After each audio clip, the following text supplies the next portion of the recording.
Hey, how's it going, everyone? This is Michael for Spirit Comics. Welcome to my review of Batman Beyond number 7. Now, it seems that sometimes when I don't have much to say, it's because I really enjoy an issue. You know, I really enjoy a story. When I don't have anything to say, it's because I really enjoy an issue. Because if I try to force myself to say something, it seems like I'm saying the same statement over and over, that I really enjoyed the artwork, the shading was good, and the plot, the pacing was good. I know you want to hear me say what I thought of such and such, but sometimes it's really hard to come out with the right words, you know, because sometimes I do stutter. I know that. It's a problem I have.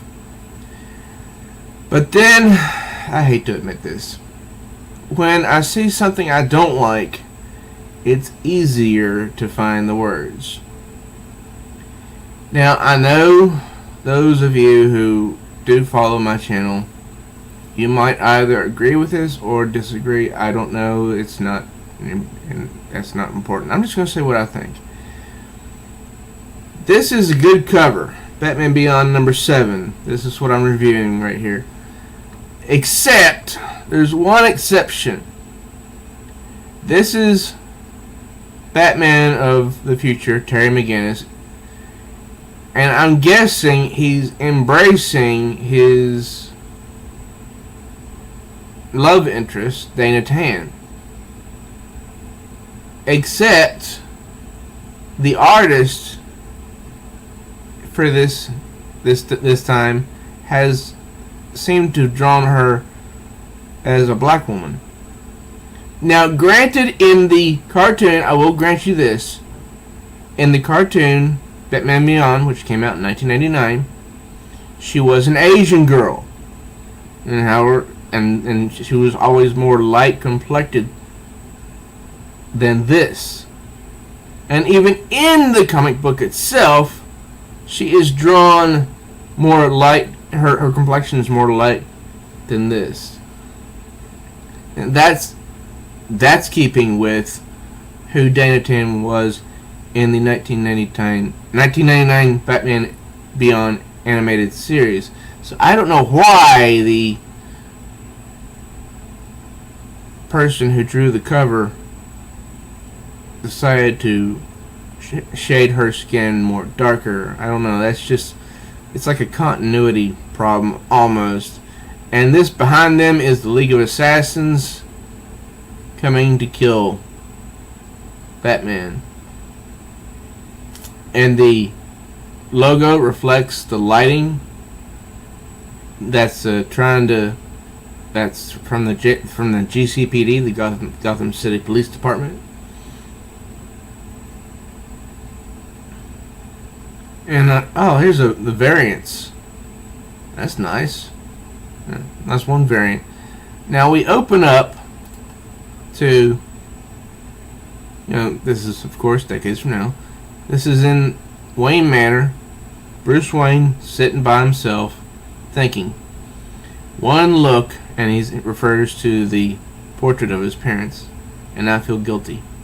Somehow I've made it to an age my lifestyle should have denied me, an age the two of you should have reached, with a lifetime of accomplishment and happiness in your wake. Accomplishments, he thinks. Done. Happiness? Not so much. Because he thinks back to his history, and he remembers vanished. He says, not in the cards. Vanished the night I lost you. Tragedy sent me in another direction. What's this doing here? As a doctor who cared for Gotham's sick. What's this doing here? I went after the city's cancerous element. Alone at first, Help came later. And then he remembers Dick Grayson, Jason Todd, Tim Drake, and of course his son Damian Wayne. And for a while, stop doing that, Duke Thomas. But most of all, Damian, your grandson. I wish he could have known you. Things might have turned out better between us. And then, of course, he remembers he's thinking of Terry. But so I went back to working alone until the most human condition of all stopped me, old age. Any plans for a successor had dissipated years earlier. Batman was done, or so I thought, until the night Terry McGinnis walked in, and then he's interrupted in his thoughts. Are you okay, Mr. Wayne? It's Max Gibson. She is so caring. This is Rise of the Demon Part 2. He says, lost in the past, happens to men my age. And she says, I prefer to think of it as men of your vintage. Almost like she's saying how she prefers older men, in a sense. She says, I'm sure that returning after being gone so long is tough, but I wasn't on vacation, Max. Terminal put me in an induced coma and made me his prisoner. I can't begin to imagine how awful that was. But you're back, and Terry, all of us, in fact, are thrilled. I hope that's true. I was hard on him. Too hard at times. And Max is a really nice character because she always says what she's thinking. She says Terry might have been frustrated, but he always knew you were being hard on him for a reason. To keep him from getting hurt. Make him strong, effective. Wanted him to feel driven. I know now I could have been more patient, more understanding. Maybe listened a little better? Yes. Especially since his own father had been murdered. I treated him as if he were a young version of me. He wasn't. If you have any regrets, now is the time to address them, she says. Max! Mr. Wayne! Come quick, we've got trouble. It's Matt, Terry's younger brother. So they go down to the Batcave. Terry's kid brother, Matt, young, full of fire, reminds me of, no! Don't go there, he thinks. And I know exactly what he's thinking. I do. And that would be an interesting plot twist. Matt says, the bat signal has been up for almost 10 minutes, but Terry isn't responding. Won't even answer his phone. We need information, he says. Have to see if any of my satellites weren't destroyed by Brother Eye. You have your own satellite? Looks like a couple managed to survive. There. Coming into focus now in... Damn! Police headquarters. Under attack from an army? Max says. Worse. The League of Assassins. Hunting Commissioner Gordon and one of their former members, Curare. Their only chance. Dun-dun-dun-dun, is Batman. Now, this is Terry and Dana. You should go, Terry. It might be serious. A true emergency. Gotham is a big city, Dana, he says. Has an emergency almost every minute of every day. This is obviously more than just a lost kitten. I have a bad feeling about this. And I want you to look at her. The complexion. Totally opposite from the cover. And she does look a little bit Asian like she did in the cartoon. But anyway, he says, I've told you, I don't want to end up bitter and alone like Bruce. I can be Batman, not 24/7 though. And he's going to say something here in a moment which is really important. She says, I don't know that heroes get to pick and choose their moments. The need defines the response. Yeah, you're right, but I've already lost so much. For the moment, I feel like I need to be Terry McGinnis. He's trying to find himself again. And, I can understand that to an extent. He says, is some portion of normal life really so much to ask? If so, and I have to be Batman and nothing more, I'm afraid I'll go nuts. Well, what do you think kept Bruce Wayne saying all those years? He had someone. He had someone with him. Sidekicks. Friends. You defend the traitor. This is back at the Gotham City Police Department. For that you die. Yeah? If so, you'll have to do better than that, Drek. And she kicks him, but doesn't do any good. And Curie says, you talk too much, Gordon. They don't listen? Bet they'll hear this.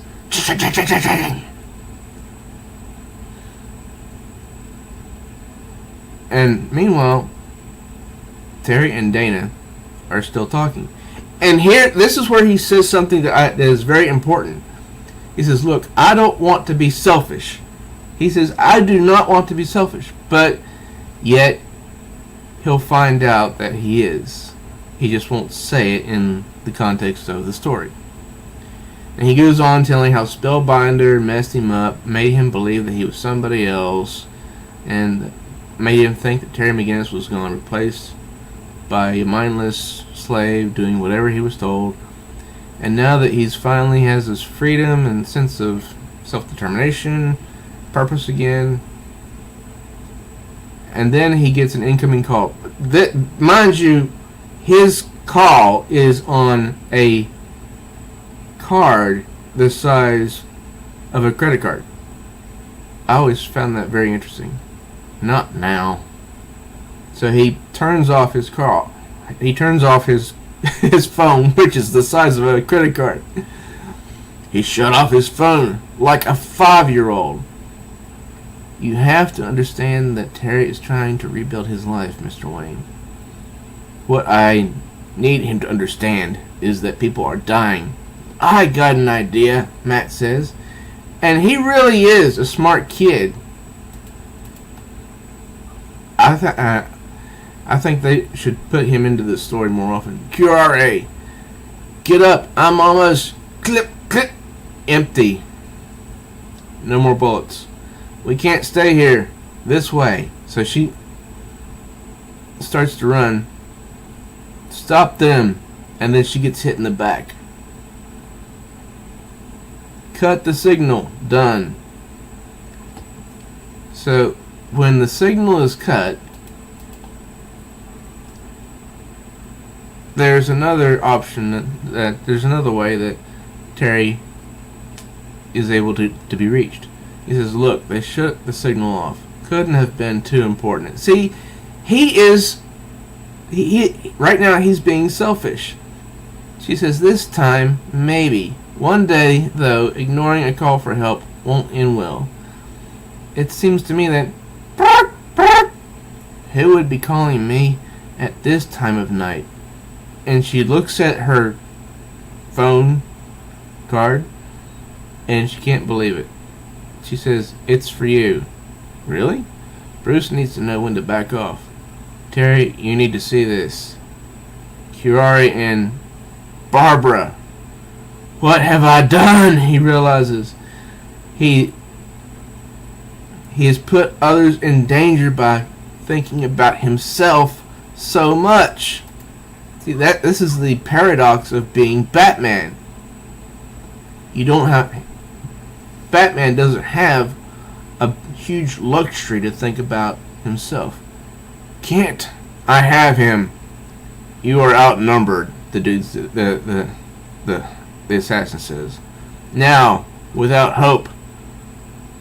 And so she takes the arrow out of Barbara Gordon, and Curie says, "Never!" And she jabs it into the assassin's chest. "The League is here because of me. I am sorry," she says. But then, that makes two of us. Batman's there. Batman! And he comes in and he starts to kick some butt.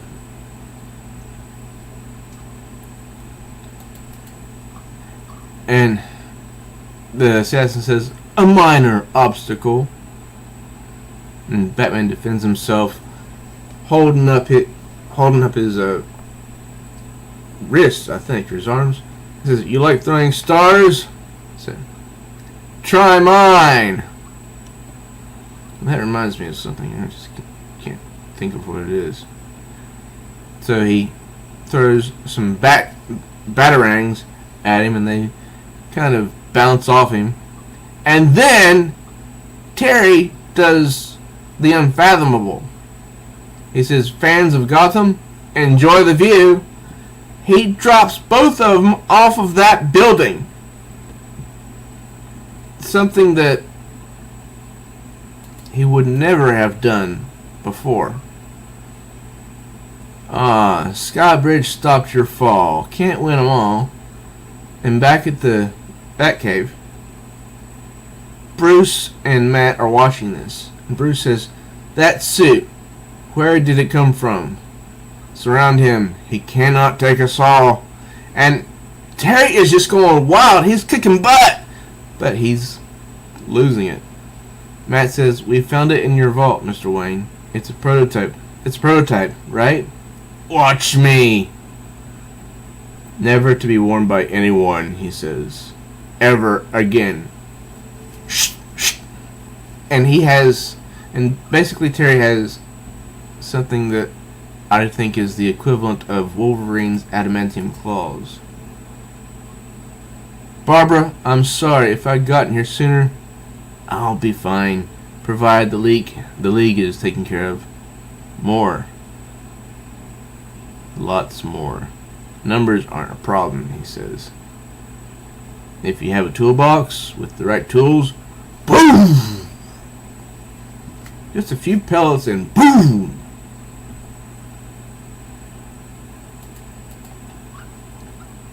It says, "Too close for explosives. Need a hands-on approach." See, this is what I was talking about.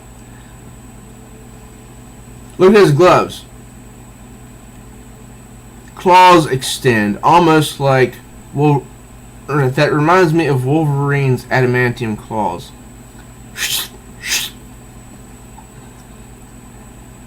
And he digs into the assassin. "Ah! Terry, you're going too," Barbara says. "Far?" And then he rips upside the assassin's ankle. Back at the Batcave, Bruce is yelling into the comm system. Too late, and the process has begun. "Listen, Terry, you have to come back. When I'm done, Bruce. Only two left." And he launches two more batarangs and hits two assassins in the chest. "You've won, Terry. Get back to the cave. That suit in a sec," he says. "Need to find out why Curie is here first," which is important. And look what he's done to all of those assassins.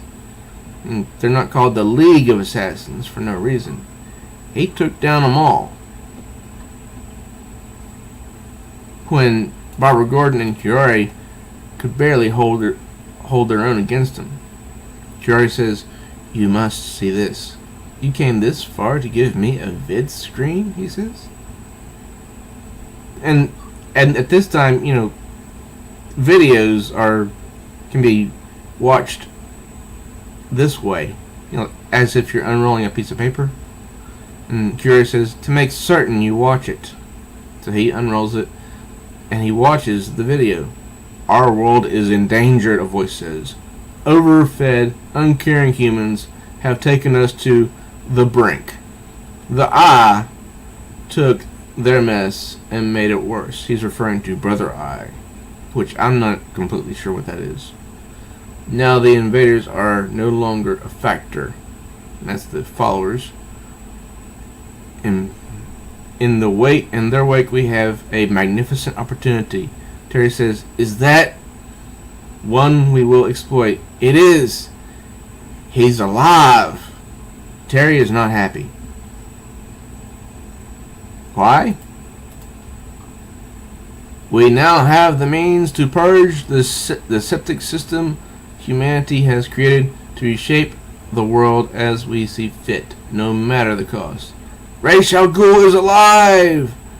Ra's al Ghul is back. And he is going to be trouble. Next issue, face to face with the demon. I enjoyed this issue. I really did. It got Batman back out there, and I was getting sick of seeing Terry, talking about finding himself again. I mean, that can only be explored so much, really. I'm not saying this to be mean or anything, but using 2 issues of a comic book to explore that is a bit much for me. Anyways, I enjoyed the issue. I hope you did too. Next is Face to Face with the Demon, and this is an advertisement for Wonder Woman and the All-Star Batman. So, if you enjoyed it, or if you didn't enjoy it, let me know.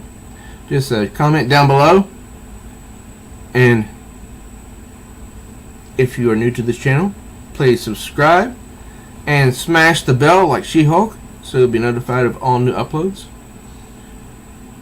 And also, please like and share this video with someone who would enjoy it. Till next time, true readers.